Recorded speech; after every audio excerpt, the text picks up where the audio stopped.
बिहार से, क्या कहेंगे बिहार के समय चुनाव में उन्होंने रैली की है, वर्चुअल से रैली। डिजिटल इंडिया के नाम पे डिजिटल रैलियां हो रही हैं। एक चूहा जो 2 महीने से अपने बिल में छुपा हुआ था, जब देश कोरोना वायरस से जूझ रहा था, अब वो बाहर निकल आया है और देश भर में, यानी बिहार में, बिहार भी इस देश का हिस्सा है, वहाँ पे डिजिटल रैलियाँ कर रहा है, जिसमें आपको मालूम है 72,000 LED स्क्रीन लगाए गए हैं, जिसमें 144 करोड़ रुपए खर्च किए गए हैं।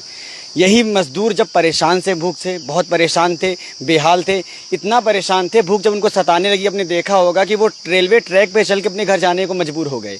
उस टाइम इनके पास इतने पैसे नहीं थे कि ट्रेन चलवा सके या फिर बस मुहैया करा सके। दूसरी पार्टी के लोगों ने जब बस मुहैया कराई तो उसकी जांच पे निकल आए।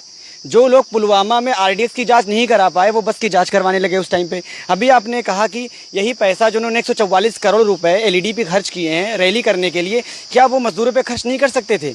आपने ये सवाल भी पूछा था। इसका जवाब मेरे भाई ये है, जिनके औलाद न हो वो औलादों का दर्द क्या जाने।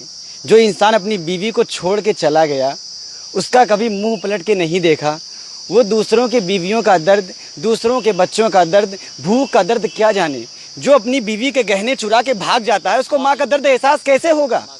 मेरे भाई, जो इंसान अपने बाप के मरने पे उसकी अर्थी को जलाने ना जाए, उसको दर्द हो सकता है?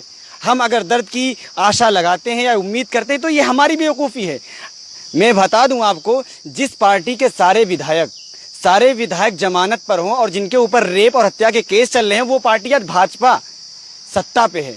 ये देश के लिए बहुत दुर्भाग्यपूर्ण बात है, अफसोसनाक बात है मेरे भाई। लेकिन अमित शाह ने जो इस तरह रैली की है, उसमें उन्होंने कहा भैया पूरे देश के लिए आह्वान किया, अपनी पार्टी को बढ़ाने का आगे बात की। और वहाँ बिहार को बोलते हमारी सरकार, हम फिर सरकार बनाएंगे। बिल्कुल, सरकार उनको बनानी चाहिए। देखिए, सरकार का मतलब होता है आवाम की मदद करना, उनके मजबूरी में उनके काम आना।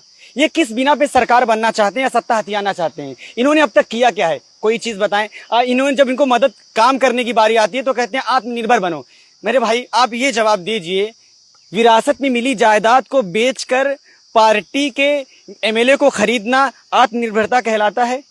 क्या यही आत्मनिर्भरता है कि लोगों से टैक्स लो और इससे विधायक खरीदो? अगर आत्मनिर्भरता आवाम को आप सिखा रहे हो तो आप भी आत्मनिर्भर बनो। GST के नाम पे टैक्स नहीं वसूलो, ये चीज समझने की बात है। और कोरोना, एक चीज और मैं बताना चाहूंगा आवाम को, कोरोना के नाम पर जमा किया गया पैसा डिजिटल रैलियों में खर्च किया जाएगा, इसीलिए PM केयर फंड का हिसाब नहीं दिया जाएगा। और आपको पता है मुंबई के जजों ने हिसाब मांगा है, लेकिन जल्द ही उनका तबादला हो जाएगा। इसलिए आप मुल्क वालों ये आशा लगाओ, प्रार्थना करो भगवान से कि उनका तबादला ना हो, बल्कि PM इसका हिसाब दें। ये किसी चीज का हिसाब नहीं देते। मुझे ये चीज समझ में नहीं आती, ये चीज बहुत खलती है भाई, कि ये किस बिना पे कहते हैं कि हमें जिताओ, सबका साथ सबका विकास। इन्होंने कहा, क्या मजदूर सबके साथ में नहीं आते? क्या मजदूर इंसानियत से बाहर हैं? क्या मेरे भाई, अभी आपने देखा एक गाय को विस्फोटक चीज खिला दी गई, उसका जबड़ा उड़ गया। भाजपा के किसी विधायक और किसी सदस्य, किसी सांसद ने इस पर कोई ट्वीट नहीं किया। लेकिन उससे पहले जो मामला आया था केरल में, जिसमें एक हथिनी को खिला दिया गया था नाशपाती विस्फोटक पदार्थ डाल के, तो ट्वीट पे ट्वीट आने लगे। मेनका गांधी ने इतने सारे ट्वीट डाल दिए कि सब नेता अभिनेता भी लाइन पे आके वार करने लगे और आवाज उठाने लगे। गाय तो एक बहाना है उनका, गाय। लेकिन जब गाय ने इस पदार्थ को खाया तो पता चला उसका नाम नंदलाल था। उस बंदे का नाम नंदलाल था जिसने खिलाया था। अगर उसका नाम कोई उर्दू नाम वाला होता तो ये फटाक से आवाज उठा लेते, क्योंकि वहां पे इनको हिंदू मुसलमान करने का मुद्दा मिल जाता। आप देख लीजिए, अभी डोनाल्ड ट्रंप इंडिया आया था, वो आया यहाँ से, उसने यहाँ के सियासत को देखा, समझा, गया, वही काम जाके वो कहाँ कर रहा है? अमेरिका में कर रहा है। कालो गोरों की जंग लड़ा दी उसने मेरे भाई। किस? हाँ, क्योंकि अपने दोस्त से सीखा है, इसीलिए तो वो कह रहा है कि G7 में भारत को शामिल करना चाहिए। लेकिन कमाल की बात है, जब उसने ये कहा तो उधर रशिया ने भी कहा कि चाइना को शामिल करना चाहिए। तो जैसी की तैसी, बहुत बढ़िया हुआ। लेकिन मैं आवाम से यही अपील करना चाहूंगा, आप अपना हाकिम उसको बनाएं। आप घर का सदस्य किसको बनाते हैं? किसी बेवकूफ को, किसी पागल बच्चे को, किसी अनपढ़ को, या जो घर की बातें ना सुने, या घर के किसी के दर्द ना समझे, जो आवारा बच्चा, उसको आप सदस्य बनाते हैं? नहीं ना। आप हमेशा घर का सदस्य उसे बनाते हैं जो घर के परिवारों का दर्द को समझे, उनके दुख को बांटे, उनके काम आए मुसीबत में। वो होता है घर का सदस्य। ये देश हमारा एक घर है मेरे भाई, ये इस घर है, इसको चलाना होता है। वही इंसान चला सके जो काबिल हो।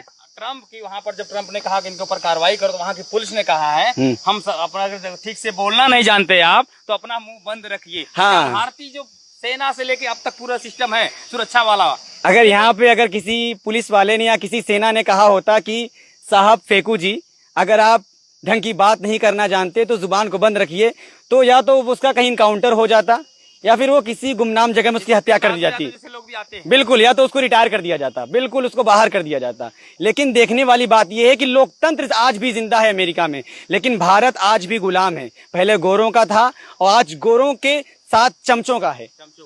एक सवाल लेता जी, ये बताइए आप अगर अमेरिका वाली जो हालत हुई है वहाँ की पुलिस ने कहा हम संविधान के रक्षक हैं और अगर आपको ठीक से बोलना नहीं आता, ट्रम्प को कहा है कि अपनी जुबान तो बंद रखिए, क्या भारत में ये संभव?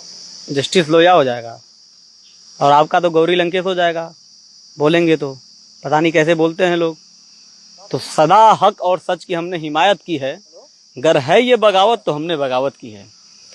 बिहार के चुनाव पर बिहार के लोगों को या देश के लोगों को बस एक संदेश देना चाहता हूँ, जो 60 साल 70 साल का हिसाब मांगते हैं। लल्लू के बेटे कल्लू ने अपने बाप की पूरी जमीन बेचकर एक कार ले ली। उसने कहा कि पिताजी 60 साल में कार नहीं ले पाए। वही कहानी भारतीय जनता पार्टी की है। लल्लू के बेटे कल्लू ने अपने बाप की सारी जायदाद बेच के कार ले ली, बोला पिताजी 60 साल तक कार नहीं ले पाए। भगत सिंह की एक लाइनें हैं, लगा दो आग पानी में शरारत हो तो ऐसी हो, मिटा दो जुल्म की हस्ती को, बगावत हो तो ऐसी हो, और सच कहना अगर बगावत है तो फिर समझो कि मैं भी बागी हूँ। बगावत करना चाहिए, बिहार के सारे मजदूरों को बगावत करना चाहिए इन जालिमों के खिलाफ। कोरोना फंड इकट्ठा करके ये रैलियां कर रहे हैं, इनको